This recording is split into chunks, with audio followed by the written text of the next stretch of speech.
actually reporting movement to some people.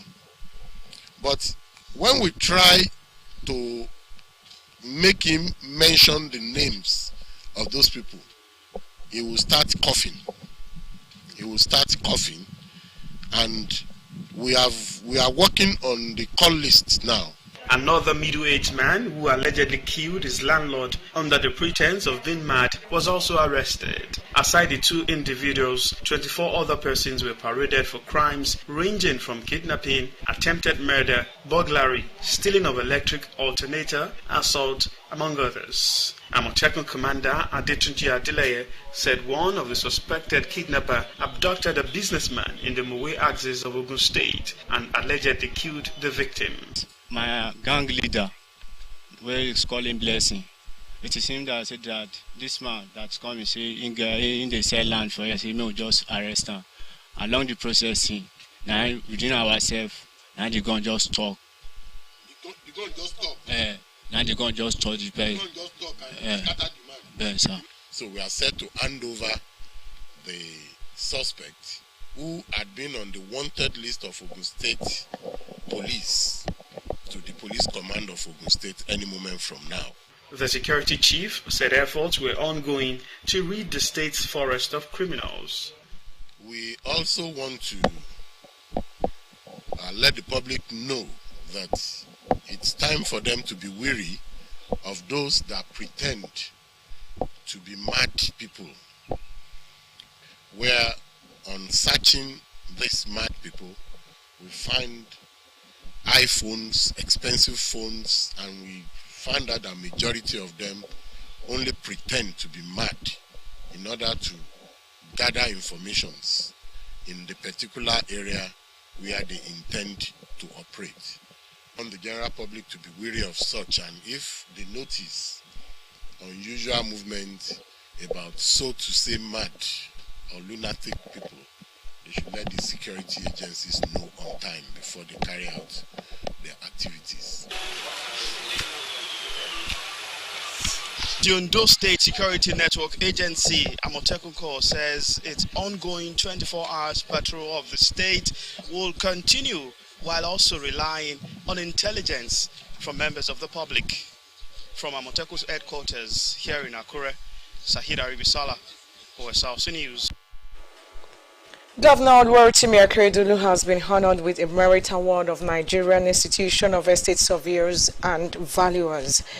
The award was presented to the governor at the State Executive Council meeting by the Commissioner for Education, Science and Technology, Femi Agagu, who received the award on behalf of the governor during the NIESV award ceremony in Abuja.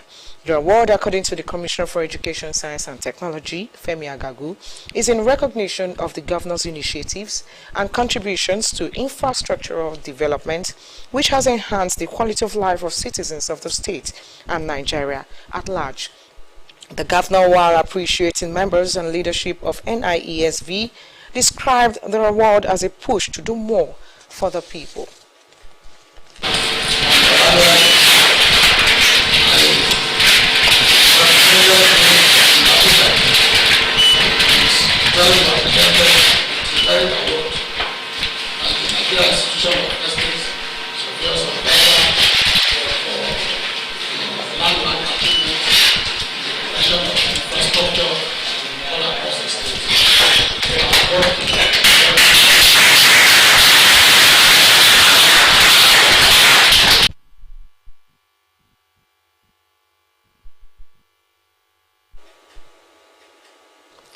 Governor Osrc Akeredolu says his administration has made significant progress in policy reforms that is re-inflating the economy of the state.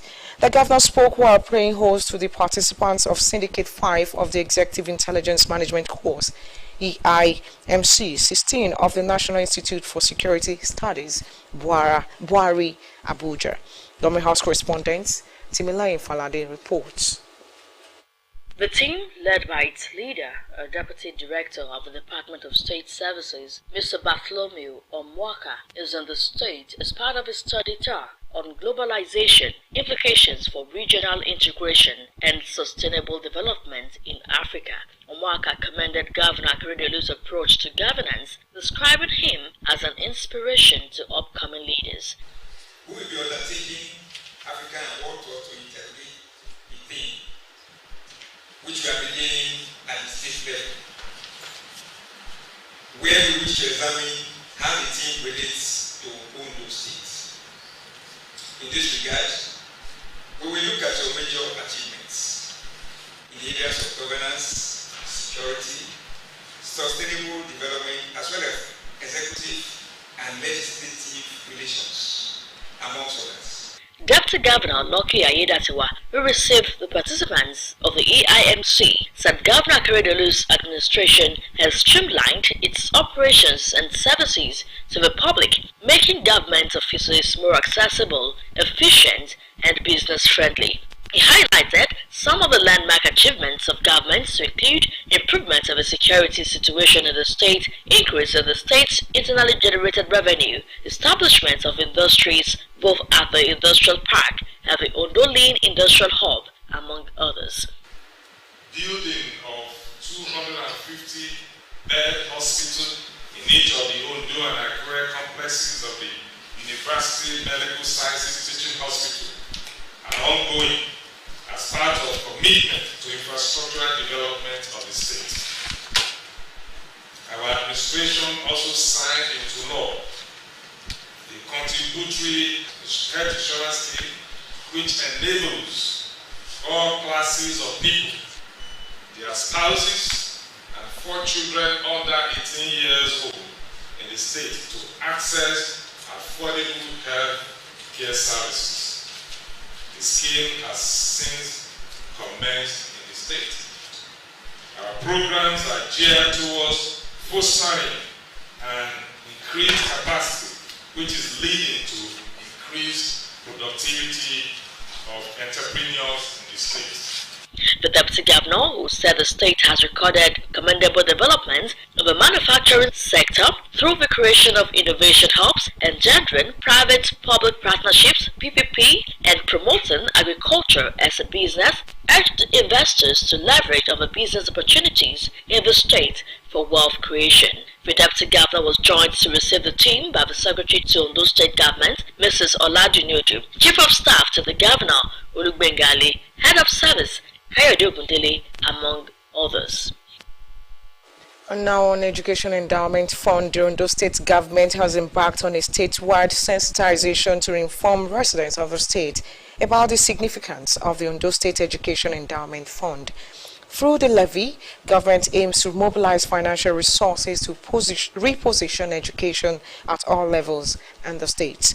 Joy Powers reports that the Ondo State Ministry of Education, Science and Technology is collaborating with the Ondo State Internal Revenue Service to work out modalities for easy collection and remittance of the 1,000 naira levy from taxable adults in the state.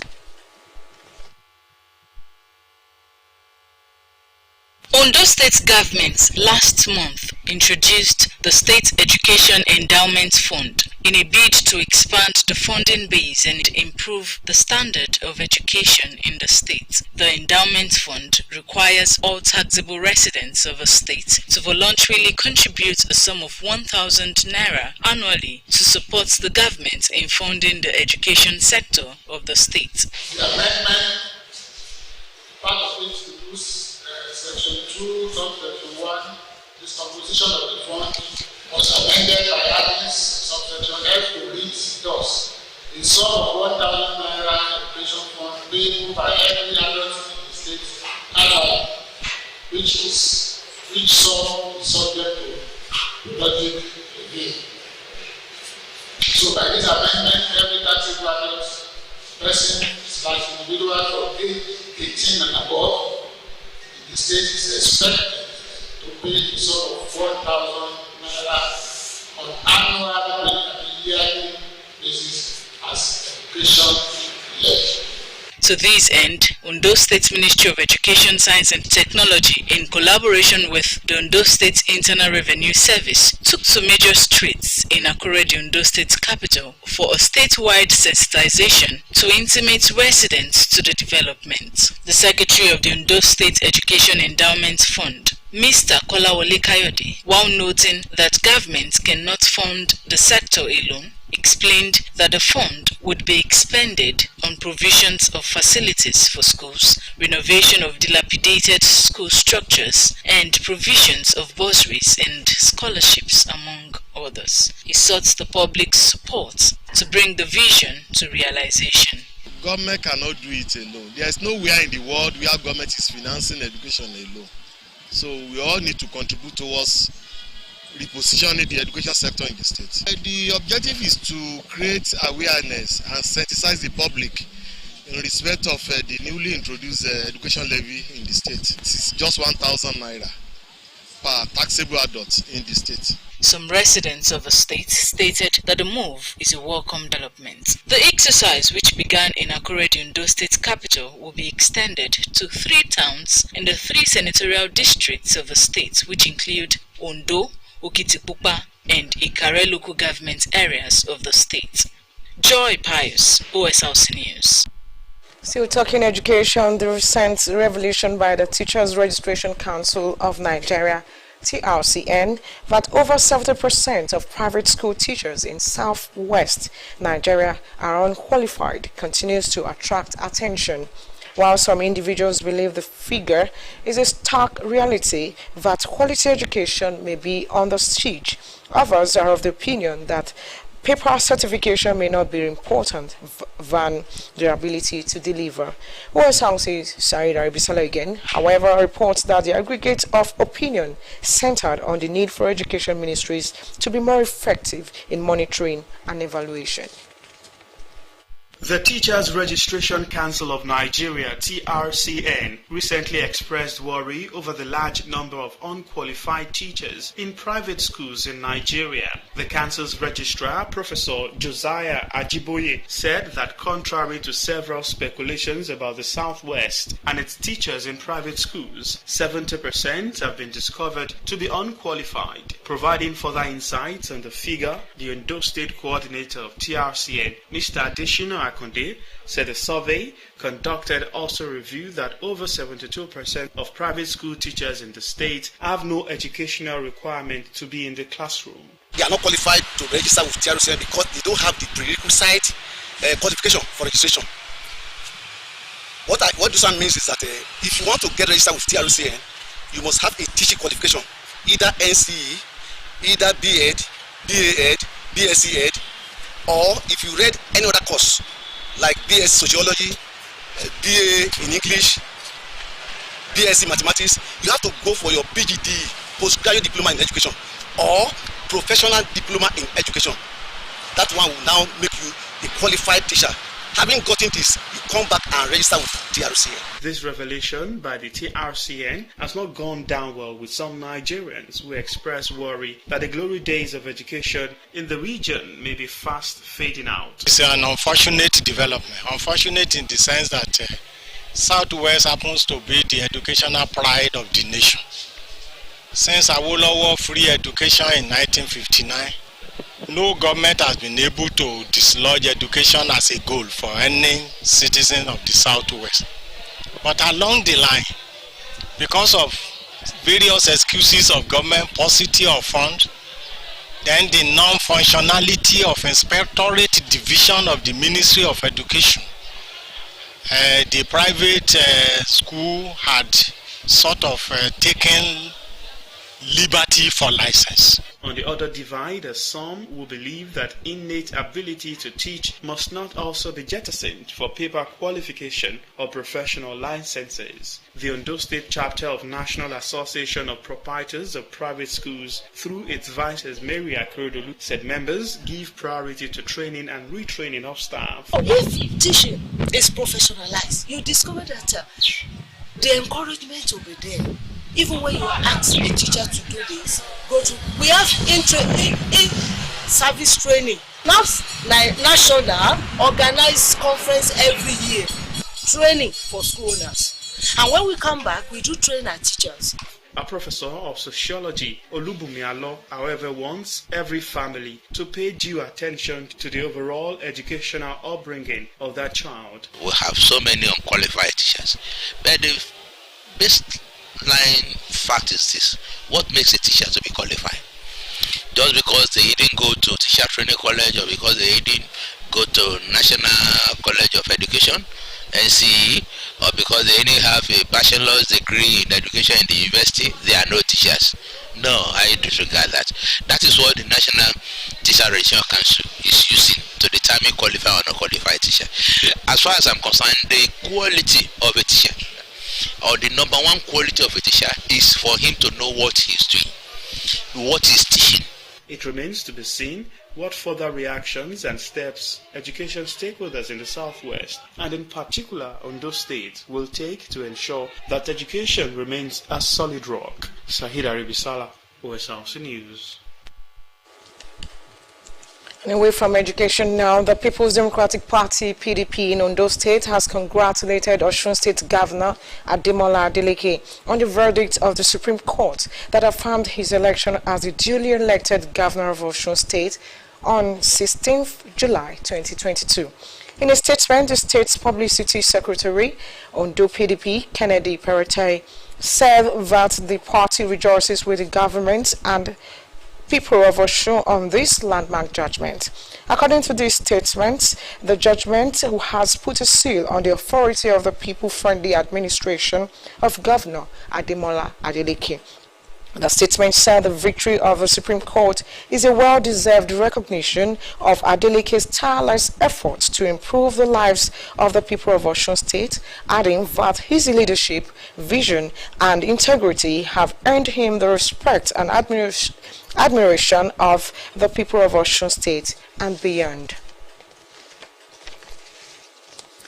About 20 newborn have benefited from a distribution of gifts program organized by the Red Cross Society of Nigeria, Ondo State chapter. The move is part of activities lined up to mark this year's Founders Day and to seek humanitarian assistance for the needy. And that makes it a wrap on Sunshine Report. Thank you for watching. Good afternoon.